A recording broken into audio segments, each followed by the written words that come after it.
Je pense que seul, je n'y serais pas allée. On a tout de suite démarré avec 3 véhicules. Et puis après, à partir du moment où on a été visible, alors là, en quelques semaines, les 3 voitures sont parties. Évidemment, nous n'en avons plus et on a de la demande quasi quotidienne. Alors, dans cette vidéo, aujourd'hui, on va voir le témoignage de Fanny. Fanny, elle a eu un démarrage totalement incroyable. Elle est implantée dans une zone qui, sur le papier, est vraiment très concurrentielle. Malgré tout, elle s'est lancée. Fanny, elle s'est lancée près de chez elle, dans le 06 à Cannes. Elle va vous expliquer ça tout de suite. Mais avant de lui passer la parole, je voudrais partager avec vous un chiffre très intéressant de son histoire. 6 900 €. C'est le chiffre d'affaires TTC mensuel qu'elle réalise après seulement quelques petits mois de démarrage. Mais le plus intéressant, c'est qu'on regarde directement Fanny nous expliquer son histoire. Bonjour Fanny, merci beaucoup pour avoir accepté ce petit entretien. Bonjour. Tout va bien? Oui, super. Excellent.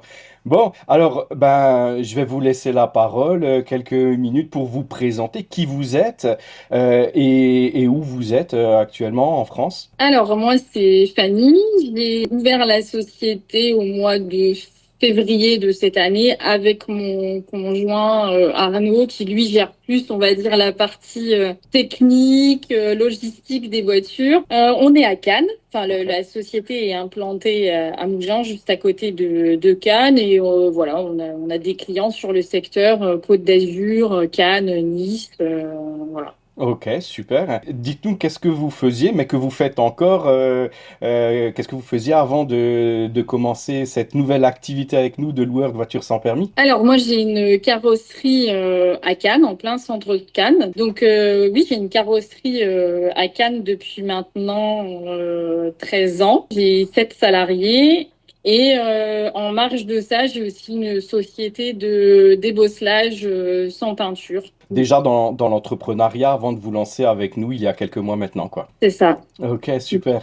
Et qu'est-ce qui vous a décidé à vous lancer dans cette activité-là? Quelle a été la réflexion un peu avant, pendant? Qu'est-ce qui vous a décidé en fait? Alors nous, on faisait déjà de la location de petites voitures classiques, des petites citadines, via une plateforme d'autopartage, voilà, comme il en existe plusieurs. Ça marchait très très bien. Et fin d'année 2025, ma fille, elle a passé son permis AM pour qu'on lui achète une petite voiture sans permis. Et puis en fait, moi j'avais une image un petit peu biaisée, un petit peu vieillotte de la voiture sans permis. Et quand j'ai vu cette nouvelle voiture, j'ai dit waouh, ils ont vachement évolué, c'est super sympa. Et l'idée, elle a commencé à émerger en disant mais en fait, parce que du coup j'ai cherché sur ce site d'autopartage. Ouais. Si on pouvait proposer de la location de voitures sans permis. Et je me suis rendu compte qu'en fait, c'était pas possible. Les sites d'autopartage ne veulent pas le faire et personne ne veut le faire. Donc, j'ai continué mes recherches et je me suis rendu compte que la plupart des agences de location de voitures, comme les grandes enseignes et tout ça, ne font pas de location de voitures sans permis. Donc là, dans ma petite tête, je me suis dit, attends, c'est bizarre, personne ne le fait. Pourquoi? Il y a un marché à prendre, il y a de la demande, d'où mes recherches et puis d'où notre rencontre, notre mise en relation et puis voilà le fait qu'il y ait cette proposition d'achat de licence qui pour moi était une facilité pour mettre tout en place très rapidement sans me compliquer la tâche davantage puisque je suis déjà bien occupée. C'est une expérience personnelle avec votre fille qui a eu sa première voiture sans permis, qui a mis une idée dans votre tête. Ben ouais, ben comme tout chef d'entreprise, moi c'était la naissance de VSP Location. Ça a été différent, mais ensuite il y a aussi eu avec mon fils qui avait l'âge d'avoir une voiture sans permis, qui a accentué les choses, effectivement. Vous êtes tombé sur moi sur les réseaux, c'est ça qui vous a... Oui, Ok. tout Ok. à fait. Et dès que vous êtes tombé sur VSP Location sur les réseaux, vous avez tout de suite dit, ah bah c'est bon, je prends contact avec eux, vous avez laissé passer du temps. Ça, j'ai jamais su, donc c'est pour ça que je vous demande. Non, j'ai pas laissé passer beaucoup de temps parce que moi, quand j'ai une idée et que je pense que c'est à faire, c'est pas dans mon tempérament de laisser traîner. Je préfère y aller, quoi, Ouais. avant qu'il y ait quelqu'un qui le fasse avant moi.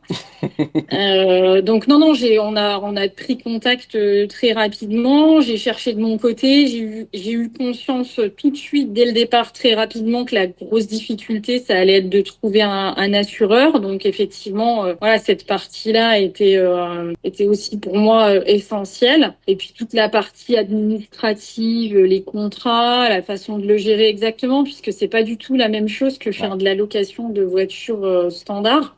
C'était un côté très rassurant. Voilà, d'avoir quelqu'un qui a l'expérience, qui a un retour d'expérience, Ouais. et puis un gain de temps. Ouais. Pour moi, voilà, c'était un gain de temps pour tout. Puis j'aime bien cet esprit, je sais pas si ça peut être ça, mais cet esprit communautaire.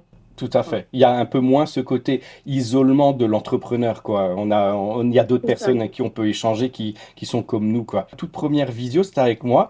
Et rapidement, au bout de quelques jours, vous m'aviez rappelé et vous dites, c'est bon, Fabrice, je me lance. Et je vous avais dit, mais vous êtes sûr, vous voulez pas qu'on refasse un deuxième appel avec votre conjoint Arnaud? Non, non, non, je me lance.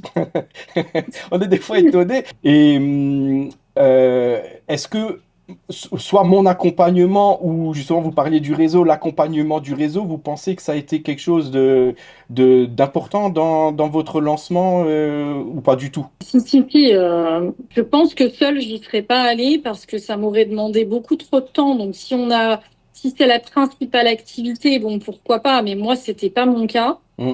Et du coup, non, j'aurais pas eu le temps du tout, ni le temps ni l'énergie pour me lancer, on va dire, brute, seule et tout créer de A à Z. Et quand même, vous pouvez nous parler en quelques mots de ce que vous avez actuellement, parce que vous avez eu quand même un très beau démarrage rapide, le nombre de voitures que vous avez, comment ça se passe pour vous au quotidien, parce que c'est un peu la folie, j'ai l'impression. On a tout de suite démarré avec 3 véhicules. Et on va dire que les premières semaines, c'était limite un peu flippant puisqu'on avait presque pas de demande. Mais c'était le temps, on va dire, qu'on soit visible sur Tout la à fait. toile. Ouais.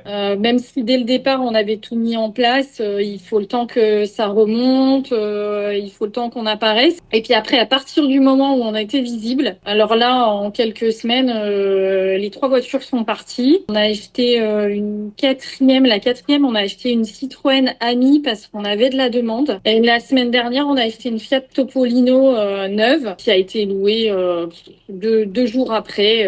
Elle est partie, quoi. On est sur 2 véhicules en cours à l'achat là qui vont déclencher très rapidement puisque évidemment nous n'en avons plus et on a de la demande quasi quotidienne. Super. Donc là, sur les routes, vous en avez combien sur les routes déjà? 8. 8 avec 2 en cours d'achat prochainement. Incroyable, incroyable. Et tout ça en 4 mois, 5 mois? Oui, parce que la première location qu'on a fait réellement, c'était fin mars. Qu'est-ce que vous auriez à dire à quelqu'un qui hésiterait à se lancer, qui serait dans cette phase de découverte, il vient de nous découvrir, qu'est-ce que vous lui diriez? Hésite pas. Voilà, c'est tout. On est d'accord.